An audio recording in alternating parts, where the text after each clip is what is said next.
कल 7-8 लाइन का था। घर पे जाके कम से कम इतने तो उम्मीद है कि 10th ने तो देख ही लिया होगा। 9th के बच्चों को ये लिखना था, नहीं लिखा होगा। अरियंत कुछ किया है?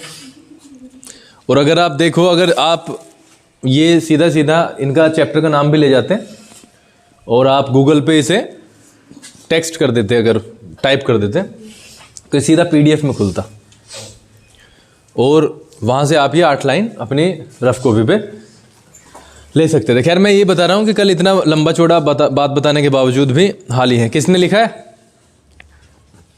एक भी बच्चे ने लिखा? 9th की बात कर रहा हूँ।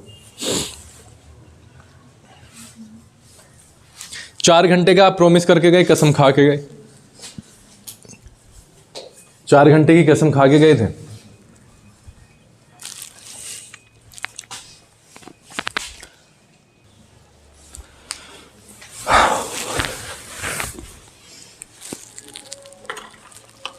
जो नहीं करेगा वो वहीं पे अटका रहेगा भाई। हम सिर्फ अपनी कोशिश कर सकते हैं, इसके अलावा हमारे पास में कोई दूसरा चारा नहीं है। इसीलिए दुख होता है और फिर गुस्सा आता है तुम्हारी बेशर्मी पे।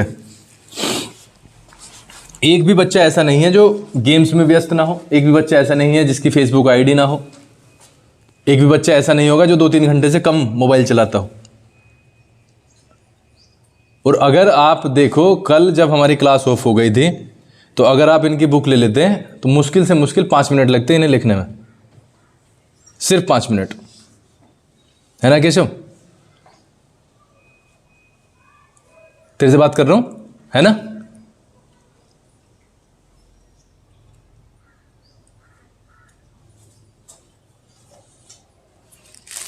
टेंथ में पढ़ा है?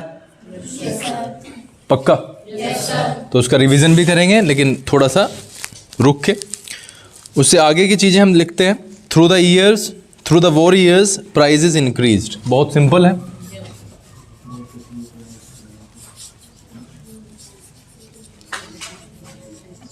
Through the war years prices increased,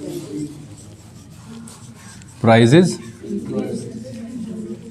increased. Doubling between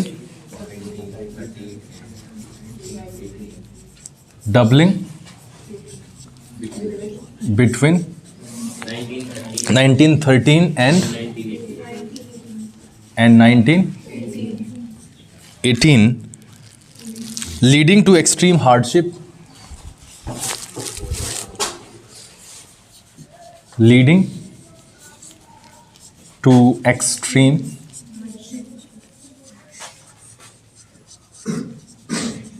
hardship for the common people, for the common people। Krishna की आवाज़ बहुत वो है, दम है ना जिसमें। कृष्णा ही बोल रहे हैं ना? हाँ, कृष्णा की आवाज़ बहुत बढ़िया है। Villages were called upon. अगर थोड़े से कॉन्फिडेंस के साथ बोले ना विशाल, तो जब वीडियो बनेगी ना तो वो बहुत बढ़िया बनेगी। Villages were called upon two supply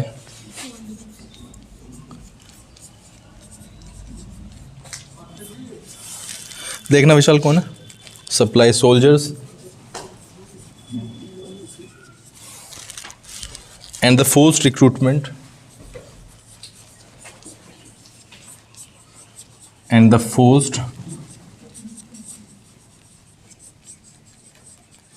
the forced recruitment in rural areas,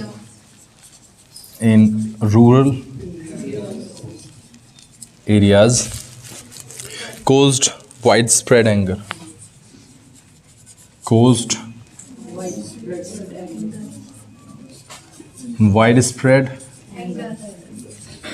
anger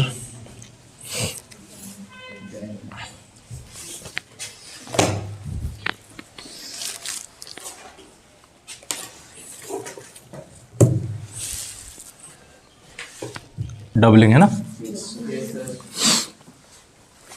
चलो जी पढ़ते हैं। थ्रू द वॉरियर्स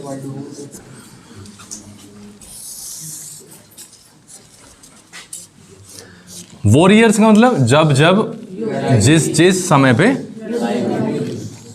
युद्ध हुआ, यानी युद्ध के वर्षों के दौरान पूरे के पूरे। थ्रू का मतलब क्या होता है? मतलब ये मान के चलिए उसमें कुछ चीज छूटती नहीं है, यानी उन वर्षों के दौरान जब युद्ध चला, प्राइसेस इंक्रीज। ये सब्जेक्ट इंक्रीज का मतलब या तो बढ़ना होता है या बढ़ाना। यहां पे बढ़ना है, प्राइसेस क्या हो गए? बढ़ गए। कैसे बढ़े वो सामने डैश के साथ में दिया हुआ है। डबलिंग हो गए, कितने? डबल यानी दोगुने, दोगुने होते हुए। बिटवीन कब कब के बीच में? 1913 और 18। 1913 और 18 का पीरियड ऐसा आया जिसमें जो प्राइस थे ना पहले, वो 5 सालों में डबल हो गए। लीडिंग टू, लीड का मतलब कल हमने पढ़ा, जो सिचुएशन हमें कहीं ले जाए, इस सिचुएशन ने लीड किया हमें किसको? समझ रहे हो? इस सिचुएशन ने लीड किया टू एक्सट्रीम हार्डशिप। कहां की तरफ? एक्सट्रीम मतलब बहुत बड़ी, हार्डशिप कठिनाई।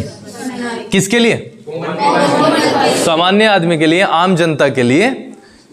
हमारी जो पूरा का पूरा यहाँ पे एक वो होगी, पर्पस होगा, वो होगा कि हम इन सारे शब्दों को अपनी भाषा में कैसे रखते हैं। पूरे जो वॉरियर्स थे उसके दौरान प्राइजेज बढ़ गए, डबल हो गए 1913 से 1918 के बीच में, और इस कारण आम जनता के लिए बहुत बड़ी परेशानी उत्पन्न हो गई। इसको हम इस तरीके से बोल सकते हैं, यानी ये कारण बना। ऊपर की जो लाइन है, प्राइजेस जो इंक्रीज हुए, वो कारण बना किसका? हार्डशिप का। और वो हार्डशिप किसके लिए थे? आम जनता के लिए। अब ये वाली चीज जब हमारे पास में आ जाती है विशाल, तो हम इसे अपनी लैंग्वेज में, मतलब अपने तरीके से किसी भी सेंटेंस में, सेंटेंस मतलब वाक्य को का जो काल है, जो टेंस है, वो तो बदला नहीं जा सकता, लेकिन हम अपने तरीके से उसे लिख सकते हैं। यहां तक कॉमन पीपल तक किसी को कोई प्रॉब्लम हो तो मुझे बता दो। नेक्स्ट चलते हैं फिर।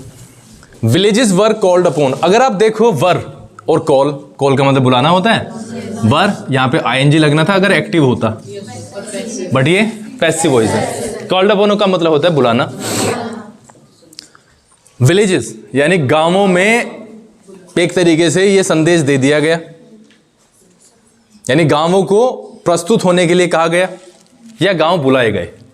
गांव के गांव बुलाए गए।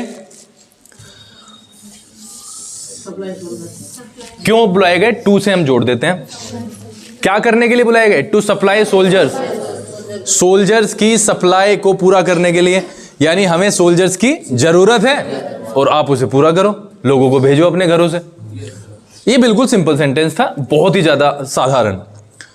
And forced recruitment in rural areas caused wide spread anger. ये बहुत अच्छा शब्द है। कोज, कोज का मतलब होता है कारण होना, कारण बनना। समझ रहे हो?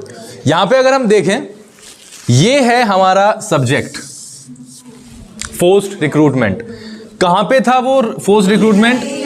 ग्रामीण एरिया में। ये है मेन वर्ब का सेकंड फॉर्म। ठीक है, पास्ट इंडेफिनिट हो गया। यानी कोज का मतलब कारण बना। क्यों? कौन कारण बना? Forced recruitment. फोर्स्ड रिक्रूटमेंट का मतलब होता है भर्ती, और ये होता है जबरदस्ती, बल के साथ। कॉल्ड अपॉन का मतलब समझ रहे हो आप? उनको एक तरीके से आदेश दिया गया कि आप सप्लाई करो सोल्जर्स की, और फिर फोर्स्ड रिक्रूटमेंट किया गया, यानी बलपूर्वक भर्ती, जबरदस्ती भर्ती करे गए। कहां पे? रूरल एरियाज में। कोज्ड, और ये सारे के सारी प्रक्रिया कारण बनी किसका? Wide spread anger. Wide spread मतलब दूर दूर तक, दूर दूर तक।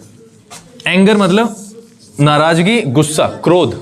यानी इस पूरे प्रोसेस से दूर दूर तक नाराजगी फैल गई, इसका ये मतलब हम निकाल के चल सकते हैं। 4 लाइंस हैं, 4 लाइंस में हम कई चीजें सीख सकते हैं।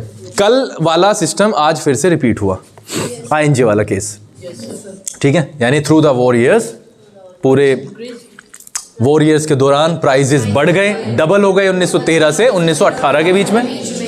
एंड इसने लीड किया, क्योंकि पूरा सिस्टम हिल गया, एक्सट्रीम हार्डशिप उत्पन्न हो गई। किसके लिए?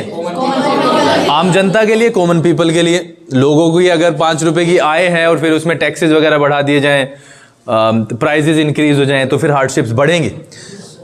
विलेजेस को बुलाया गया और उन्हें कहा गया कि सप्लाई करो सोल्जर्स की जरूरत है, उसको पूरा करो।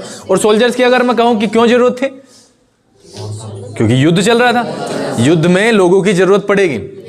और प्राइजेस क्यों बढ़े? युद्ध चलेगा तो उसमें एक्सपेंडिचर बढ़ेगा, यानी खर्च बढ़ेगा। एंड फोर्स्ड रिक्रूटमेंट, यानी बलपूर्वक भर्ती ने रूरल एरियाज में ऐसी स्थिति बना दी कि सारे के सारे समाज में, पूरे दूर दूर तक स्थानों में एक क्रोध फैल गया। तो कुछ शब्द हम सीख सकते हैं यहां से। डबल का मतलब आपको सबको पता होगा, दोगुना हो जाना। लीड एक बार फिर से आया, है ना, यानी किसी भी सिचुएशन को लीड करना, कहां तक लीड करना वो दी गई है, कहां तक लीड किया, हार्डशिप तक। उसके बाद में हम कह सकते हैं कॉल अपॉन को कर सकते हैं। कॉल अपॉन मतलब बुलाना होता है।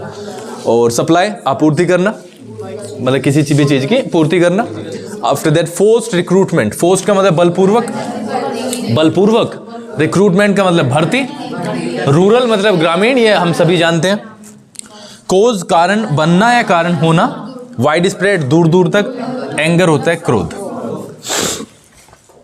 इन 4 लाइन से हम कई चीजें, कई शब्द हम सीख सकते हैं। कल भी हमारे पास में 2-3-4 शब्द आए, अगर उन्हें हम देखें। मूवमेंट एक शब्द आया था, अगर तुमने देखा हो, मूवमेंट, सबसे पहले मूवमेंट ही आया था, हालांकि कल अंडरलाइन नहीं किया गया। मूवमेंट मतलब अभियान होता है, पूरा का पूरा जो हम चलाते हैं एक कैंपेन, उसको मूवमेंट कह सकते हैं। एंड आफ्टर दैट आया आपका स्प्रेड मतलब फैलना, इनकॉर्पोरेट शामिल करना, डेवलप होता है आपका विकसित करना, मोड मतलब रास्ता, तरीका, स्ट्रगल संघर्ष, इम्प्लीकेशन अर्थ या प्रभाव, निष्कर्ष उसे हम कह सकते हैं। क्रिएट का मतलब उत्पन्न करना, इकोनॉमिक आर्थिक, पॉलिटिकल राजनीतिक, लीड का सबको पता चली गया है। इंक्रीज मतलब बढ़ना या बढ़ाना, एक्सपेंडिचर खर्चा, डिफेंस मतलब जो हमारा, डिफेंस का मतलब वैसे रक्षा होता है, और रक्षा का मतलब किससे आता है यहाँ पे अगर हम बात करें तो वो आता है फोर्सेस से, जो हमारे सोल्जर्स होते हैं उनसे। फाइनेंस का मतलब यहाँ पे होता है किसी भी चीज को फाइनेंस करना, मतलब अगर यहाँ पे हमें पैसों की जरूरत है और आप हमें पैसे दे दें तो आपने हमको क्या किया, फाइनेंस कर दिया, यानी हमें पैसों की जरूरत थी और वो आपने पैसे की पूर्ति कर दी। कस्टम का कल बताया था, एक ऐसा कर होता है वो कस्टम ड्यूटी जो आयात पे लगता है। एक स्थान से दूसरे स्थान पर जब हम जाते हैं व्यापार करने, तो जो सामान पर जो कर लगता है वो custom duty. And after that है हमारे पास एक आध वर्ड और, रेज का मतलब उठना, बढ़ना, इनकम टैक्स, इंट्रोड्यूस का मतलब होता है प्रस्तुत होना, करना। ठीक है जी, तो ये हैं हमारे कुछ वर्ड कल के। एक बार फिर से अगर हम देखें, थ्रू द वॉर ईयर्स, युद्ध के वर्षों के दौरान प्राइजेस इंक्रीज्ड, बढ़ गए प्राइजेस। डबलिंग बिटवीन 1930, हाँ इसमें थोड़ा सा और मैं इंटेंसिटी के साथ कहना चाह रहा हूँ, थोड़ा डेप्थ में। प्राइजेस बढ़ा दिए गए, मैं सिर्फ तुम्हारी नॉलेज के लिए, तो प्राइजेस बढ़ गए। अगर हम सेंस निकालें तो प्राइजेस के बढ़ने के ऊपर ही है, लेकिन अगर हम थोड़ा सा और पढ़ाने के उद्देश्य से देखें, छोटे बच्चे को पढ़ाएं या किसी और को नॉलेज दें, तो इसका मतलब प्राइजेस बढ़ गए। प्राइजेस बढ़ा दिए गए तो वो फिर पैसिव हो जाएगा। ठीक है, प्राइजेस वर इंक्रीज्ड आएगा। तो ये सिर्फ किसके लिए, ग्रामेटिकली मैं तुम्हारी उसको करेक्ट कर रहा हूँ थोड़ा सा हल्का। तो प्राइजेस बढ़ गए, प्राइजेस बढ़ा दिए गए, इट्स करेक्ट टू से, आप बोल सकते हो, बट अगर सेंटेंस बनाना है आपको, प्राइजेस बढ़ा दिए गए, तो फिर पैसिव बनाना पड़ेगा। डबलिंग बिटवीन 1913 टू 1918, डबल हो गए 1913 से 1918 के वर्षों के बीच, leading to extreme hardship for the common people, और इसने लीड किया कहाँ की तरफ? आम जनता को हार्डशिप की तरफ, यानी इससे बहुत बड़ी बड़ी कठिनाइयां उत्पन्न हो गई आम जनता के लिए। Villages were called upon two supply soldiers, गांव के गांव बुलाए गए सप्लाई सोल्जर्स, यानी सोल्जर्स की सप्लाई के लिए, आपूर्ति के लिए। एंड द फोर्स्ड रिक्रूटमेंट, और जो बलपूर्वक भर्ती थी ग्रामीण एरियाज में, उसने दूर दूर तक एंगर यानी रोष बढ़ा दिया, क्रोध बढ़ा दिया, यानी वो कारण बना दूर दूर तक एक क्रोध का। ठीक है जी, बात समझ में आ गई है?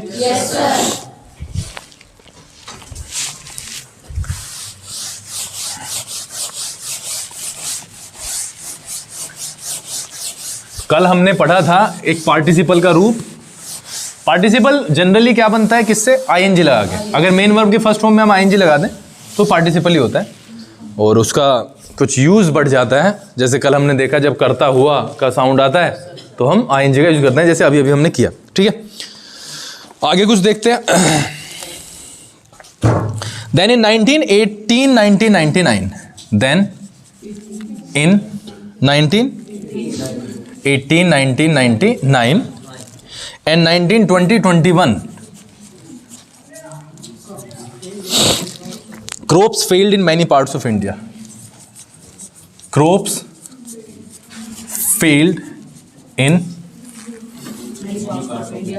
many parts of India, resulting in acute shortages of food. Resulting in acute shortages of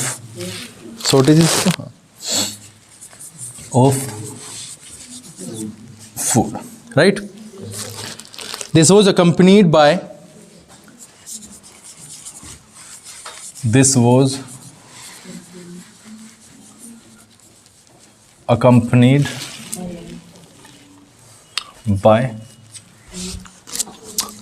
an influenza epidemic,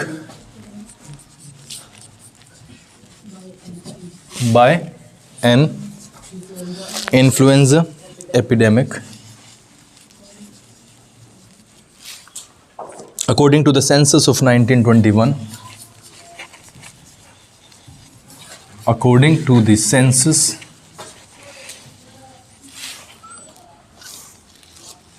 of 1921, 12 to 13 million people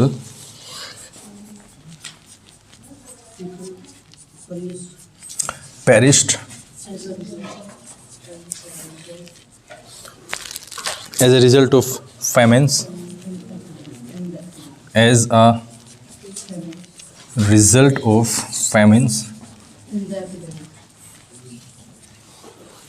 and epidemic. And the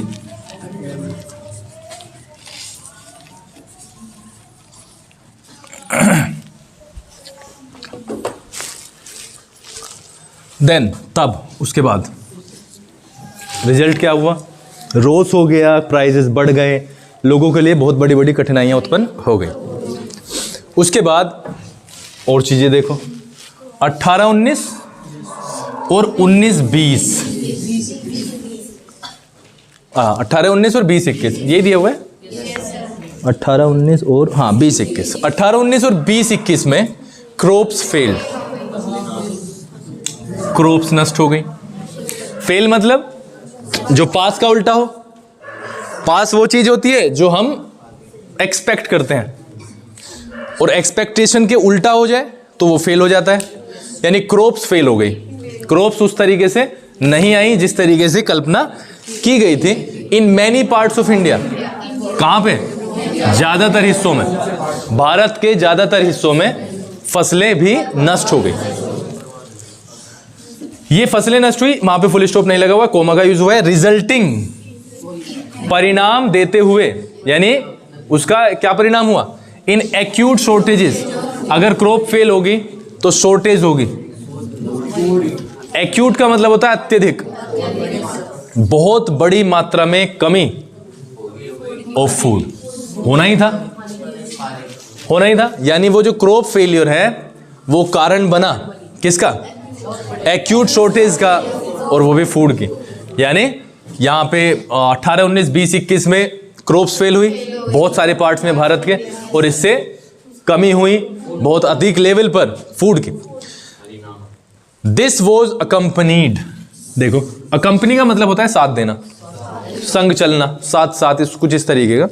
और आप देखो तो ये वॉज है, ये थर्ड फॉर्म को हम कह सकते हैं, पैसिव वॉइस कर सकते हैं इसको। लेकिन अकम्पनीड भी एक ऐसा, अकम्पनीड यहाँ पे एक हम कह सकते हैं कि ये एक एडजेक्टिव के रूप में भी यूज किया जा सकता है। दिस वॉज अकम्पनीड यानी ये साथ साथ चला, किसके द्वारा?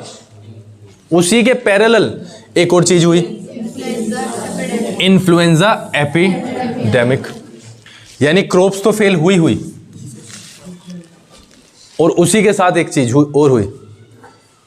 इन्फ्लुएंजा का मतलब होता है जो जुकाम से संबंधित हो, नजला। एपिडेमिक महामारी, संक्रमण। लोगों में क्या, जैसे अब ये फैल रहा है, उसी टाइम पे एक महामारी फैली जिनको इन्फ्लुएंजा के रिलेशन में, उसी के साथ, किसके साथ? क्रॉप फेलियर के साथ। इतनी ज्यादा दिक्कतें हो और उसके साथ में महामारी भी आ जाए, तो दिस वॉज अकम्पनीड यानी इसका साथ दिया किसने? Influenza epidemic. According to the census of 19, census जनगणना, जनसंख्या को जब हम गिनते हैं उसके अनुसार, अगर हम 21 के अनुसार, 21 की जनगणना के अनुसार बात करें तो 12 से 13 मिलियन, 1 मिलियन में होते हैं 10 लाख, 10 मिलियन में हो गए 1 करोड़, 12 मिलियन में 1 करोड़ 20 लाख, 1 करोड़ 20 लाख से 30 लाख लोग पेरिश्ड, मर गए, विनाश हो गया, खराब हो गए। बात समझ गए? किसके कारण? As a result of famines. Famines मतलब अकाल, भुखमरी। एज ए रिजल्ट ऑफ किसके कारण? किसके परिणाम स्वरूप? Famines and epidemic.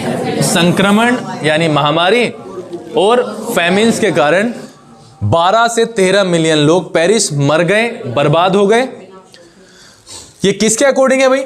1921 की जनगणना के अनुसार। ठीक है, तो पहले क्रॉप फेल हुई बहुत सारे पार्ट्स में, रिजल्ट हुआ कि वो फूड की शॉर्टेज का कारण बना। लेकिन इतना ही नहीं, उसके साथ साथ एक चीज और चली, बीमारी, इन्फ्लुएंजा एपिडेमिक।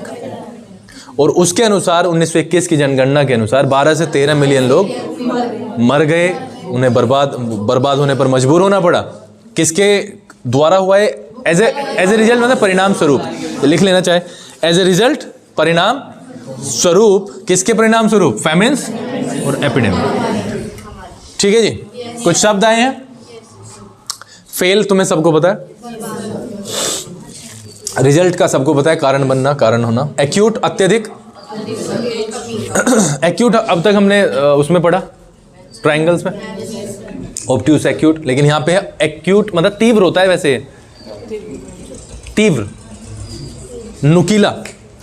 एक्यूट यहाँ पे अत्यधिक से आया है, तीक्ष्ण यानी बहुत बड़े लेवल पर शॉर्टेज हुआ। अकम्पनी, अगर मैं तुम्हारे साथ जाऊं तो अकम्पनी करूंगा तुम्हें। Will you accompany me to Meerut, इस तरीके से अगर मैं आपसे पूछूं, will you accompany me to Meerut, यानी क्या आप मेरे साथ चलोगे, मेरठ चलोगे। तो ये वही है। उसके साथ साथ क्या हुआ? Epidemic influenza. According to census जनगणना 12 से 13, एक वर्ड आया पेरिश। पेरिश का मतलब वही बर्बाद हो जाना, मर जाना, मृत्यु हो जाना। एज ए रिजल्ट ऑफ यानी परिणाम स्वरूप। फैमिन्स भुखमरी होता है, अकाल होता है जब बारिश की जरूरत हो, बारिश ना हो। और एपिडेमिक संक्रमण। ठीक है, कोई प्रॉब्लम है इसमें? करें आगे? फिर ये हमारा एक पैराग्राफ खत्म हो जाएगा। ये 8 लाइन हो गई हैं अकॉर्डिंग टू योर बुक शायद, और बाद की कुछ बची हैं। सिर्फ मुश्किल से 3 लाइन है अगर हम कैलकुलेट करें। ठीक है, 3 लाइन्स हो रहे हैं और ये done.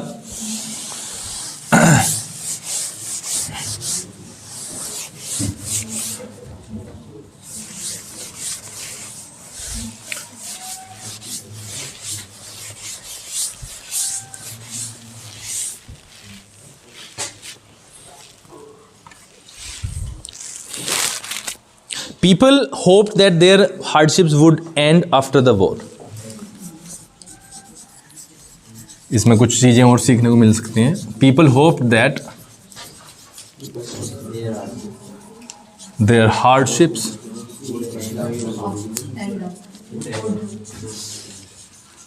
would end after the war. After the war was,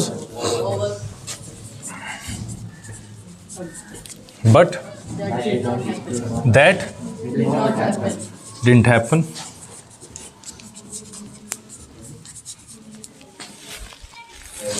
At this stage,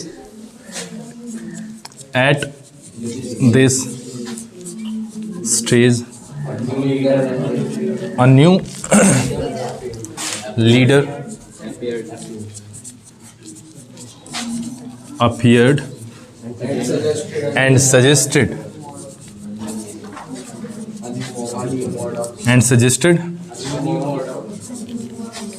a new mode of struggle.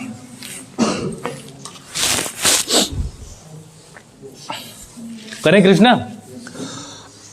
मैं यहाँ से कुछ दिखाना चाहता हूँ तुम्हें। दैट याद करो डायरेक्ट एंड इनडायरेक्ट। दैट से हम जोड़ देते हैं जब हम असर्टिव सेंटेंस करते हैं, यानी पॉजिटिव या नेगेटिव अगर हम करें डायरेक्ट से इनडायरेक्ट तो करेक्ट उसमें कनेक्टर के रूप में यूज होता है दैट। पढ़ते हैं कि अगर रिपोर्टिंग वर्ब पास्ट में है तो यहाँ का जो टेंस है वो चेंज हो जाता है, होता है कि नहीं? अगर हम देखें दैट से पहले तो ये पास्ट ही है। अगर मैं इसको कह दूं पीपल सैड तो आप तुरंत समझ जाओगे, बट सैड से कोई मतलब नहीं होता, बात होती है यहाँ पे पास्ट है कि नहीं है। मेरी आशा है कि जैसे ही वॉर खत्म होता है तो हमारी परेशानियां खत्म हो जाएंगी। और जब मैं इसको पास्ट में बनाऊंगा तो कुछ ऐसा बनेगा। पीपल होप्ड, लोगों ने आशा की थी कि देयर हार्डशिप्स, उनके जो कष्ट हैं, उनके जो कठिनाइयां हैं, वुड एंड, ये विल होगा। तब वो सोच रहे थे, जब वो सोच रहे होंगे तो वह क्या होगा? विल। लेकिन क्योंकि अब ये छपने के बाद हम पढ़ते हैं इसे, तो ये वुड हो चुका है। वुड एंड का मतलब समाप्त होना। After the war was over, ये इज होगा। अगर मैं इसको कहूं जैसे ही बारिश थम जाती है तो हम चले जाएंगे, तो मैं कैसे बना रहा हूं? जैसे ही बारिश थम जाएगी, है ना, तो हम चले जाएंगे। ये सारा का सारा किसमें, प्रेजेंट में है या फ्यूचर में है?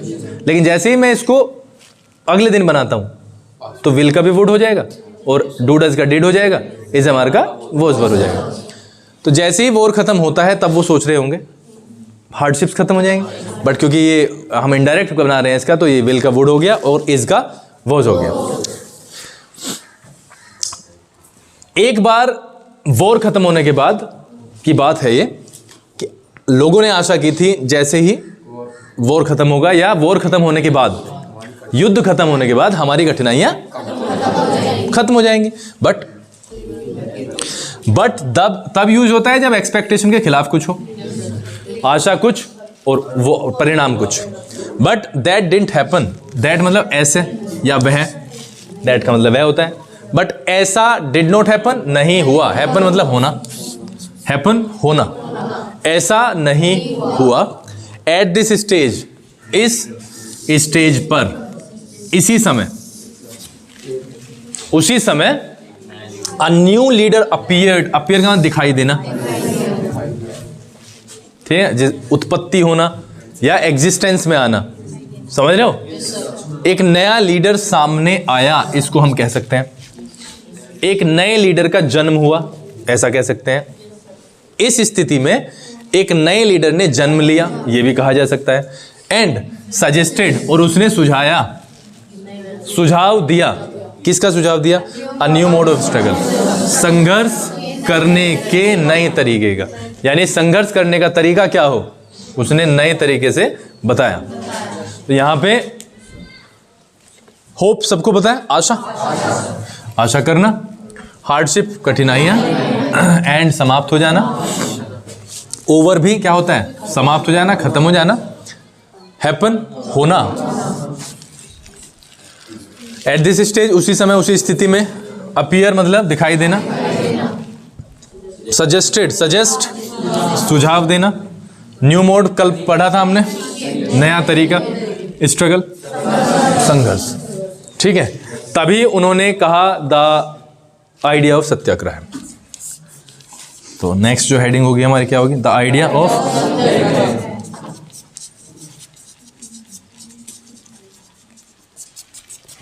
द आइडिया ऑफ सत्याग्रह, ठीक है। तो उन्होंने क्या दिया, जो आए थे, जो भी नए लीडर थे, उन्होंने क्या कहा, द आइडिया ऑफ सत्याग्रह। ये है तुम्हारी 10, 12, 15 लाइंस जितनी भी हैं, ठीक है। कई चीज़ें ऐसी हैं जो हमारे पे नहीं आती थी और वो हमेशा चलती रहेंगी, कई चीज़ें ऐसी हैं जो हमसे आती थी। बात ये है कि हम अब जब हमने ये पढ़ लिया, कितना प्रैक्टिस करते हैं ऐसे, 2 दिन के बाद में कहानी सेम होगी, मतलब जो नहीं पढ़ेगा वो उसी स्थिति में आ जाएगा जिसमें वो कल था, क्लास शुरू होने से पहले। कॉन्सिक्वेंसेस बताता हूं। अगर हमारे पास में 2 ऑप्शन है, पहला इग्नोर करना, दूसरा अटेंटिव रहना। अगर अटेंटिव रहेंगे तो पेस स्लो हो जाएगी, पनिशमेंट बढ़ जाएगा। इग्नोर करेंगे तो लापरवाही बढ़ेगी, आपका रिजल्ट घटेगा। 2 में से एक चूज करना है। जैसे ही पनिशमेंट चूज करते हैं तो शिकायतें आती हैं, एब्सेंट्स बढ़ती हैं और बातें चलती हैं। फिर बच्चे के मन में एक तरीके से भावना आ जाती है। मैं तुमसे सिर्फ प्यार से ये बात करना चाहता हूं कि मैंने ये 15-20 लाइन करवाई हैं। 15-20 लाइन में एक बहुत उच्च स्तर पे हमने पार्टिसिपल का यूज सीखा है, और बिना नाम जाने एक तरीके से। इसका कोई मुद्दा नहीं था कि सिखाना है, बट वो जैसे जैसे हम रीडिंग करेंगे वैसे वैसे कुछ ना कुछ नई चीजें हम सीखेंगे, कुछ नए शब्द सीखे हमने। अगर आप मोबाइल लेके पापा का 10 मिनट का समय लेके मम्मी के सामने, पापा के सामने भी देख सकते हो इन वीडियोस को, तो ये यूट्यूब पे जाती हैं। और अगर आप किताब से इनकी में से लिखना भी नहीं चाहते हो तो ये पूरा का पूरा आपको वहां पे मिल जाता है। अब अगर आप करना ही नहीं चाहते तो कोई दूसरी ही बात है, लेकिन अगर आप करना चाहते हो तो आप इसे किसी भी तरीके से कर सकते हो। मुझे ये 15-20 लाइन जो हैं, जो भी हैं, 14 हैं, 15 हैं, 20 हैं, ये बिल्कुल क्लियर चाहिए कल तक, ठीक है। इनमें आए हुए एक एक शब्द का आपको ज्ञान हो, इनमें आए हुए एक एक टेंस का आपको ज्ञान हो कि कब, कहाँ, क्यों और कैसे लगा है ये शब्द, ठीक है। कोई प्रॉब्लम है तो मुझे बताओ। बाद में ये मत कहना कि सर मेरी तब समझ नहीं आया था और मैं चुप बैठा रहा। तो मुझे बता दो, क्योंकि थोड़ी सी अब स्पीड बढ़ानी बढ़ेगी, थोड़ी सी स्पीड बढ़ जाएगी। जैसे जैसे हम ज़्यादा सीखते जाएंगे वैसे वैसे जो गति है उसमें एक उछाल आपको देखने को मिलेगा ही मिलेगा। किसी को टेंसेस में दिक्कत हो? पक्का? 2 चीजें मैं आपको क्लियर करता हूं। 2 सेंटेंस देखोगे आप और क्लियर करने इसी के साथ। तैयार हो? देखो भाई विशाल, समर,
दोनों हिंदी में लिखे हुए हैं।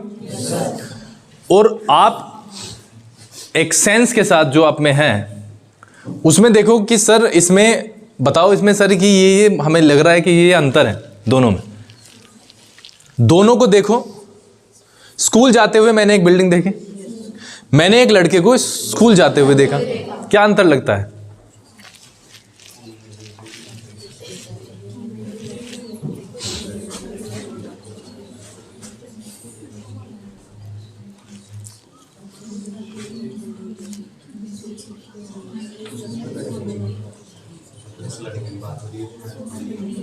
बता। सर इसमें तो लड़के की बात हो रही है, मैंने एक लड़के को, हाँ उसमें बिल्डिंग की बात हो रही है। हाँ, थोड़ा सा इनकरेक्ट है, थोड़ा सा वहाँ पे पहुँच नहीं रहा है जहाँ पे पहुँचाना चाहते हैं। बोलो तुषार। सब्जेक्ट अलग है इसमें, मैंने इसमें स्कूल है तो सब्जेक्ट अलग। हाँ पहुँच रहा है वहाँ पे, लेकिन एग्जैक्ट, और मैं इतना डिफिकल्ट भी नहीं है, ये सिर्फ कॉन्फिडेंस की कमी है इस टाइम, और कुछ नहीं है। कुछ और आ रहा है विशाल दिमाग में? अच्छा, नंबर ऑफ सब्जेक्ट चेक करना दोनों में।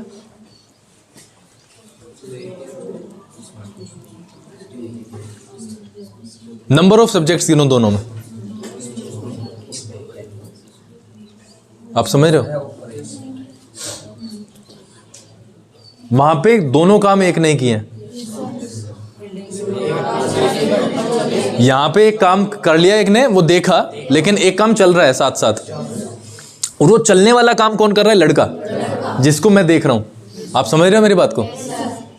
बैठ जाओ, थोड़ा सा एफर्ट करोगे तो समझ जाओगे। देखो, स्कूल जाते हुए और यहां पे लड़के को स्कूल जाते हुए, यानी लड़का इज गोइंग टू स्कूल। आप समझ रहे हो? मैंने तो सिर्फ उसे देखा, मैंने तो सिर्फ उसे देखा। अगर मैं ये हटा दूं, इसको हम कट कर दें, तो बनता है आई। ये हम सिंपली बनाते हैं बचपन से, आई सो ए बॉय। क्या कर रहा है वो? स्कूल जा रहा है ना।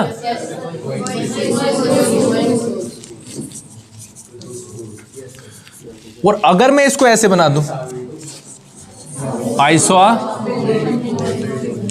बिल्डिंग गोइंग टू स्कूल, तो इसका सेंस ऐसा आएगा, मैंने एक बिल्डिंग को स्कूल जाते हुए देखा।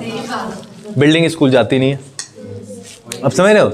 आई just want to make you understand कि ये यहां पे कितना बड़ा फर्क डालता है। समझ रहे हो? काम कर रहा है ये, मेरे विचार से ये तो नहीं कर रही है। आप समझ रहे हो मेरी बात को? गोइंग टू स्कूल, ऐसे कोमा डालना है, आई सो अ बिल्डिंग। मुझे लगता है कि कईयों के समझ में आ गया होगा। Going to school, I saw a school जाते हुए मैंने एक बिल्डिंग को देखा। बात समझ में आई है?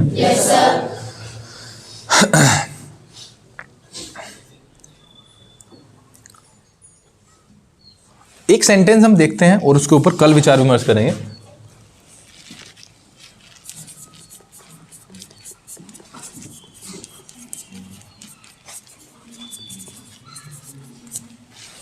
हंसते हुए मैंने कहा, और जो कहा वो बात का विषय है। हंसते हुए मैंने कहा, या मैंने हंसते हुए कहा, कुछ भी कह सकते हैं। तो ये बिल्कुल सिंपल बनेगा, I said smiling. I said smiling, और जो भी कहा है। ठीक है, इसके ऊपर हम पूरा डिटेल में क्लास लेंगे कि किस तरीके से, और कई सेंटेंसेस के ऊपर करेंगे, 10-20 सेंटेंस ले लेंगे, और धीरे धीरे जो भी अंतर है उनके ऊपर देखेंगे। स्पेशली आज के लिए दोनों सेंटेंस आपको क्लियर हो गए? आपको नंबर ऑफ वो देखने हैं सब्जेक्ट्स।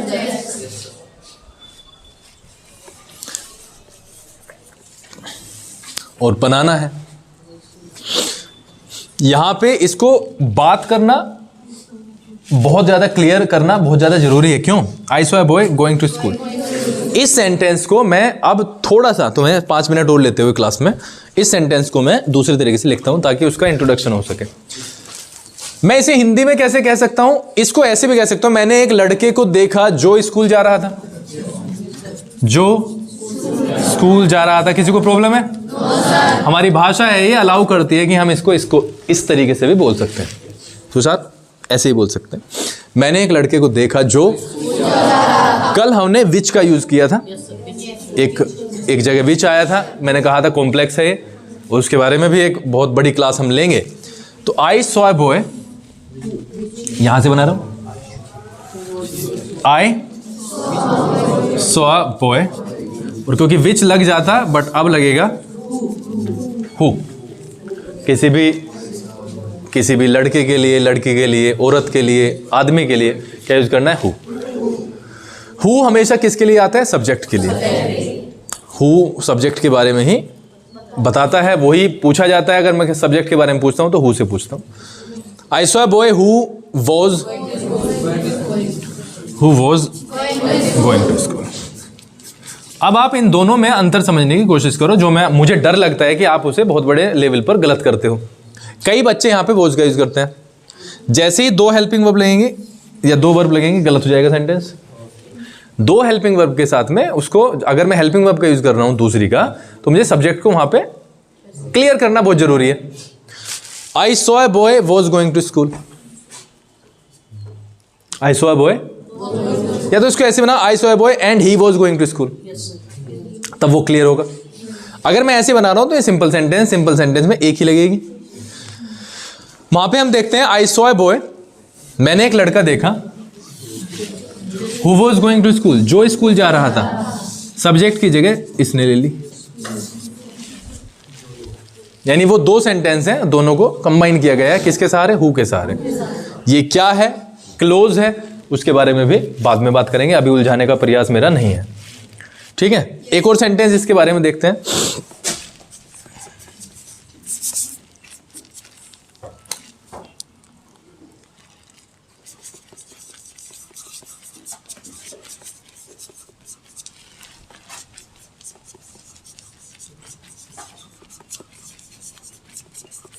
पढ़ो।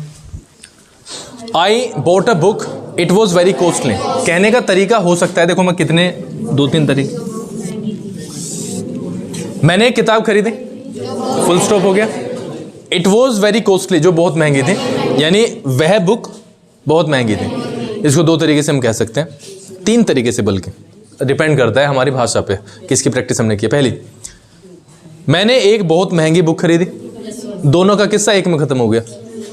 दूसरा हो सकता है मैंने एक बुक खरीदी और वह बहुत महंगी थी। और तीसरा हो सकता है मैंने एक बुक खरीदी जो बहुत महंगी थी। तीनों का टाइप अलग अलग कर दिया। पहला, I bought a very costly book. इसमें तो कहानी खत्म हो गई है, सिंपल बन गया। मैंने एक बहुत कॉस्टली बुक खरीदी, बात खत्म हो गई। दूसरा, I bought a book and it was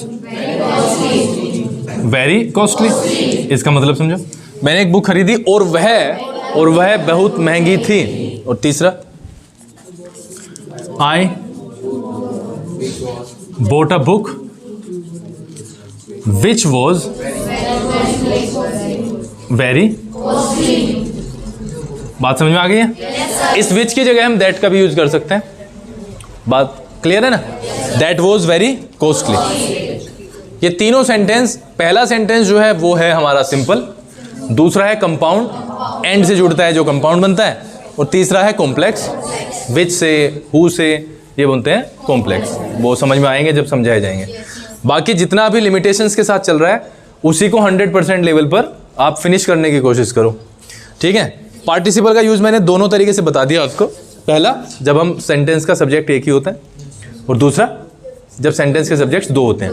ING कहाँ पे लगना है वो बहुत ही सेंसिबली यूज करना है। जैसे ही आईएनजी वाले शब्द का, यानी पार्टिसिपल का वर्ड जो है उसका पोजीशन चेंज होगा, वैसे ही वो पूरा का पूरा अर्थ है उसको लेके बैठ जाएगा। बात समझ में आ गई है इतनी? और जब मैं तुम्हें कुछ सेंटेंसेस दिखाऊंगा इंग्लिश में, आप समझ जाओगे कि ये कहाँ से कितना यूज़ हुआ है। बाकी अभी के लिए हमारा इतना काम है कि हम रीडिंग करें इसके घर पे जाके। जितनी ज़्यादा बार रीडिंग करोगे उतनी ज़्यादा बार सन याद हो जाएंगे। सन की समस्या बहुत बड़े लेवल पर आती है, आप सभी जानते हैं। हिंदी में हो, जैसे मैंने कल जीवनी के लिए कहा था, जगह, आपके ईयर्स, एजुकेशन, उसने कौन से कॉलेज से ली, यूनिवर्सिटी में कौन से गया। तो यानी जब हम एक कवि के बारे में बात करते हैं तो वो आसान ही रहता है, लेकिन जैसे ही कवि बढ़ते जाते हैं, लेखक बढ़ते जाते हैं, इंसान बढ़ते जाते हैं, वैसे वैसे वो सन जो है ना वो उलझते जाते हैं। जितनी ज़्यादा बार रीडिंग करोगे, जितनी प्रैक्टिस करोगे, उतने वो क्लियर हो जाएंगे। हमारा सबसे पहला मुद्दा ये है कि हम अपनी रीडिंग को सुधारें। रीडिंग सुधर सकती है एक तरीके से करने से। हल्की सी लाउडर आवाज़ में कमरे में जाओ, मम्मी पापा से कहो कि मैं थोड़ा सा पढ़ूंगा, और हल्का सा डिस्टर्ब ना हो, हल्का सा लाउड पढ़ना है। उन्हें भी कहना कि थोड़ी सी देर 15-20 मिनट डिस्टर्ब ना ही हो तो बहुत बेहतर है। थोड़ा जितना लाउड पढ़ोगे ना उतना बेहतर है। आदत पड़ेगी टंग को तो वो शब्द जो है ना वो क्लैरिटी के साथ निकल के आएंगे। एक और तुम्हें सीख है, अगर प्रोनाउंसिएशन में किसी को भी दिक्कत है तो बोलो मत, गलत मत बोलो, उसको पहले क्लियर कर लो। गूगल पे डाल दोगे ना तो डिक्शनरी खुल के आती है, उसमें एक इसका स्पीकर का साइन आता है, उसको क्लिक कर लो, वो आ जाएगा। या सीधा यूट्यूब पे जाके उसको कह दो what is the pronunciation of this, वो वर्ड डाल दो, तो वो अपने आप ही आपको बता देगा कई बार। गलत बोलने से बेहतर है आप ना बोलें। गलत बोलोगे तो फिर वो उसे करेक्ट करना काफ़ी मेहनत के साथ वो फिर करेक्ट होगा। इतनी बात क्लियर है? तो कल हम करेंगे द आइडिया ऑफ सत्याग्रह। ठीक है जी।